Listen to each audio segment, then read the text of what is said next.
Are you planning to sell your home this year in 2025? Partnering with an agent who knows how to get people amped up and excited once it hits the market can make a really big difference. Here's a quick look at some of the most common methods that agents use to get the job done.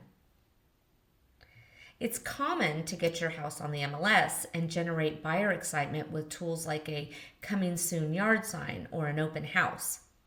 But great agents will also leverage social media, maybe make videos, or even send out personalized emails to get your house noticed.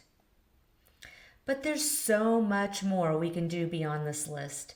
If you want to hear about all the strategies we use and that we can tap into to ensure your house reaches the right buyers and gets sold faster and for more money, let's connect. I'm Michelle Ripley with Ripley's Real Estate Group.